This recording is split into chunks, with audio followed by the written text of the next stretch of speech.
আমাদের এতদিনের মাশরুম বিজনেসে মোটামুটি 6-7 মাস হয়ে গেল। আজকে 1 এপ্রিল 2026 সব থেকে বেশি মাশরুমের ওয়েস্ট বেরিয়েছে। আপনাদের দেখাই একবার। এ দেখুন, মেশিন নিয়ে এসেছি, এটা চাপালাম 66 গ্রাম, টিয়ার করে নিলাম 0। এবার দেখুন আজকের যে মাশরুমের ওয়েস্ট,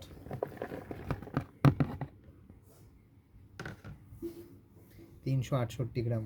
জাস্ট ভাবা যায় এতটা মাশরুমের ওয়েস্ট আমাদেরকে ফেলে দিতে হলো। এবং এই দেখুন, এই মাশরুমগুলো ফেলে দিলাম কারণ এই যে এখানে বাঁশের ঘুণগুলো পড়েছে। তো এরকম কিছু কিছু মাশরুম মাঝে মাঝে মধ্যে ফেলে দিতে হয়। তো এই হচ্ছে বিষয়। প্রায় 2 প্যাকেট মাশরুমের সমান, প্রায় 400 গ্রামের কাছাকাছি। 250 গ্রাম করে প্যাকেট করি। তো যাই হোক, মানে 200 গ্রাম করে যদি প্যাকেট ধরা হয় তাহলে 2 প্যাকেট। তো এতটা মাশরুমের ওয়েস্ট আজকে বেরিয়েছে। কিছু করার নেই, কোয়ালিটির সাথে নো কম্প্রোমাইজ। আপনাদের যদি কারোর মাশরুমের প্রয়োজন হয় যোগাযোগ করবেন, কোনো অসুবিধা নেই। সকলে ভালো থাকবেন, সুস্থ থাকবেন, মাশরুম খেতে থাকবেন। চলতে থাকুক আমাদের মাশরুম অভিযান।